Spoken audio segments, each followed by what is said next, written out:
다시금 한국 축구 레전드 중 한 명인 기라드, 기성용의 발언이 재조명되고 있습니다. 기성용이 직접 한 유튜브 방송에 출연하여 이강인에 대해 얘기했었는데요. 여기에 맨체스터 유나이티드가 파리 생제르맹 선수를 대거 영입하는 것을 추진하는 것으로 전해졌습니다. 프랑스 매체 PSG 인사이드는 PSG 선수 중 3명이 맨유에 관심을 받고 있다. 맨유는 이강인, 네베스, 멘데스 영입을 계획하고 있다. PSG가 챔피언스리그에서 선보인 경기력으로 인해 맨유는 PSG 선수들에게 관심을 가지고 있다고 전했습니다.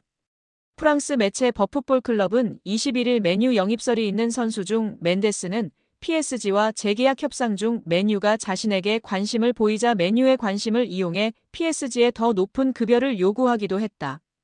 멘데스는 지난 2월 PSG와 계약을 연장했고 1년 연장 옵션을 포함해 2030년까지 5년 재계약을 체결했다.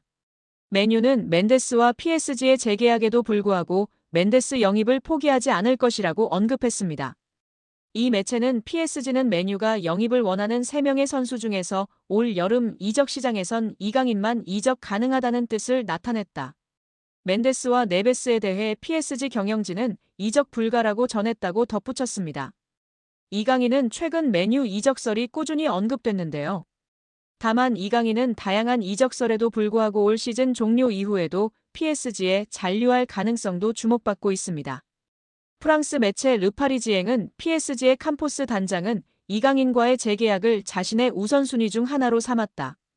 이강인은 2028년 6월까지 PSG와 계약 기간을 맺고 있다며 시장 가치 3천만 유로로 평가받는 이강인 영입을 원하는 클럽은 넘쳐난다.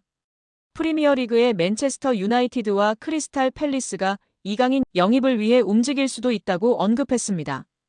다시금 한국 축구 레전드 중 한 명인 기라드, 기성용의 발언이 재조명되고 있습니다. 기성용이 직접 한 유튜브 방송에 출연하여 이강인에 대해 얘기했었는데요. 이강인의 성장과 잠재력을 감탄하며 한국 축구 선수들이 유럽에서 어떤 평가를 받을 수 있는지에 대해 전했습니다. 기성용은 이강인에게 자신감과 경기 운영에 필요한 성격적인 요소들을 갖추는 것의 중요성을 강조하며 중앙 미드필더가 중요한 역할을 한다고 언급하였습니다. 그러나 중앙 미드필더가 되려면 실력뿐만 아니라 성격과 체력적인 부분에서 많은 노력이 필요하다고도 발언했는데요.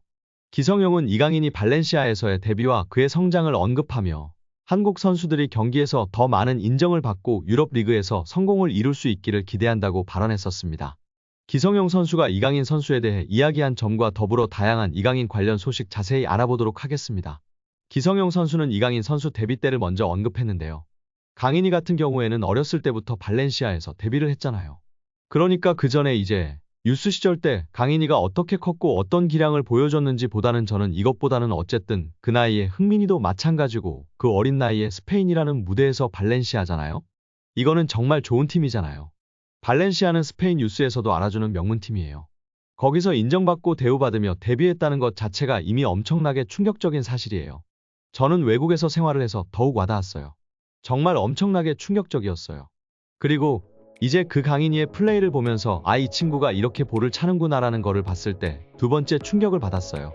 더 놀라운 건 강인이의 플레이가 작년하고 올해하고 점점 다른 것 같아요. 완전히 다른 모습으로 엄청나게 성장하고 있다는 게 보여지고 느껴져요. 피지컬적인 부분이나 또 경기를 운영하는 부분이 아직 어린 나이임에도 불구하고 엄청나게 빠르게 습득하고 성장하는 것 같아 놀라워요. 한번 이렇게 흡수해서 그거를 경기장에서 자기 것 만들고 성장하고 이게 정말 너무 빠른 것 같아요. 그게 사실은 어려운 건데 이렇게 단시간이 되었다는 게 정말 놀라워요. 그리고 19살, 20살, 21살, 23 이렇게 25살 계속 변하거든요. 강인이가 딱 지금 피지컬적인 부분에서 변화가 저는 있었다고 봐요. 2001년생이니까 물론 본인의 노력도 당연히 있었겠죠. 그러다 보니까 어떤 폭발력이나 그 다음에 드리블을 할 때 이제 결국에는 이 몸이 받쳐줘야 드리블을 할 수 있는 거잖아요. 그런 부분에 있어서는 확실히 작년, 재작년, 작년 올해가 좀 다른 느낌인 것 같아요. 강인이가 보고 있는 미드필더 중앙 포지션은 경쟁이 높고 수비, 중앙 미드필더로서는 기술적으로 뛰어나야 하고 스피드가 좋은 측면과는 다른 특별한 능력이 필요해요.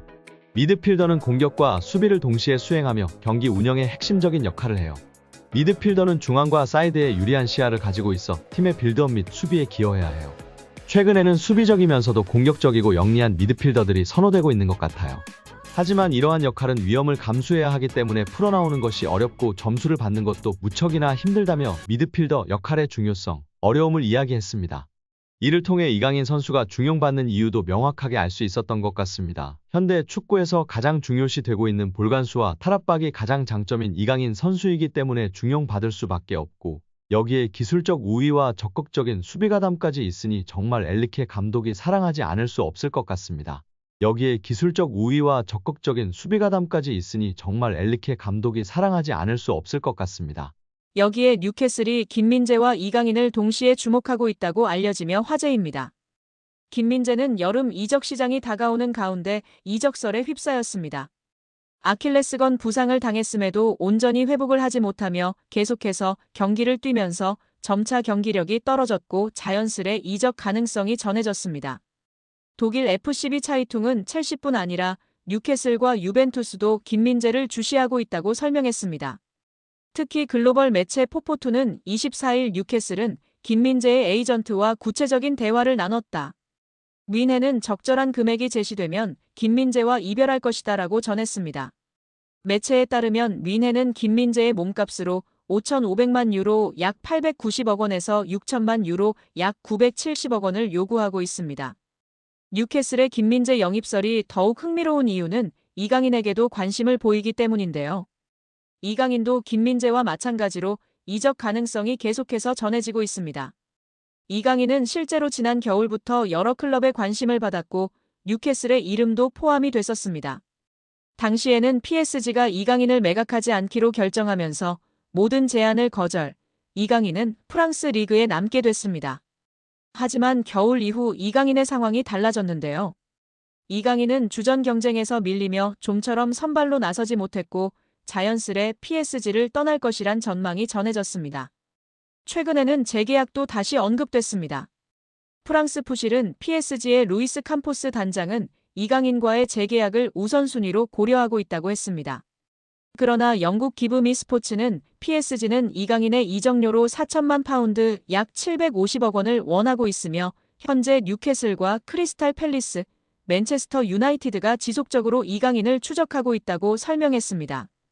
여러 보도를 종합했을 때 뉴캐슬은 분명 이강인과 김민재에 관심이 있으며 상황에 따라서는 여름 이적 시장에 둘을 동시에 영입하는 그림이 그려질 가능성도 충분한 상황입니다. 맨체스터 유나이티드의 여름 이적 시장에 대한 큰 힌트가 등장했습니다.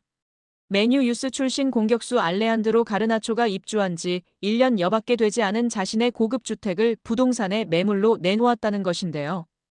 영국 대중지 더 선이 현지 시간 온라인판 기사로 공개한 독점 정보에 따르면 가르나초는 영국 그레이터 맨체스터의 보든 지역에 있는 침실 7개짜리 대저택을 385만 파운드 약 72억 원에 매각하기로 했다. 해당 매물이 시장에 나온 것은 지난 3월 28일로 알려졌다.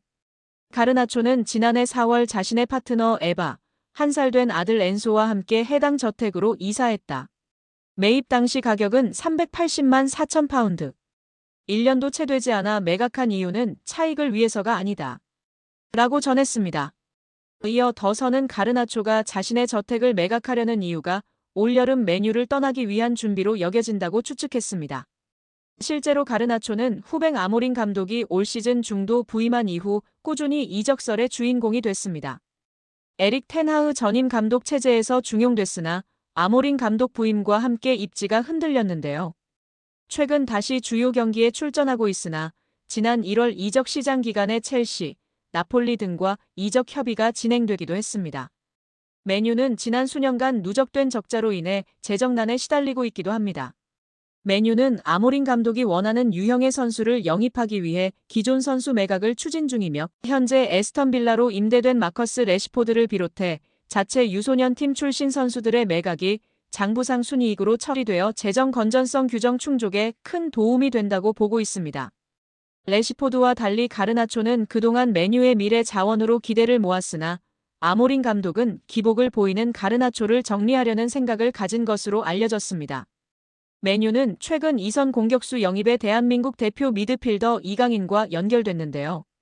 지난달 이강인의 에이전트 하비에르 가리도가 맨유 구단을 방문한 사실을 공개하기도 했습니다. 스페인 매체 렐레보의 마테오 모레토 기자는 이 방문이 가리도가 대리하는 선수의 이적과 관련이 있는 업무상 출장이었다고 보도했습니다. 맨유는 5년 후 새로운 홈경기장 건설을 중심으로 대대적인 재건 작업을 진행 중입니다. 짐 레클리프 구단주는 이 과정에서 아모린 감독을 적극 지원하고 여름 이적 시장에 선수 영입을 위해 구조조정을 진행 중이라고 밝혔습니다.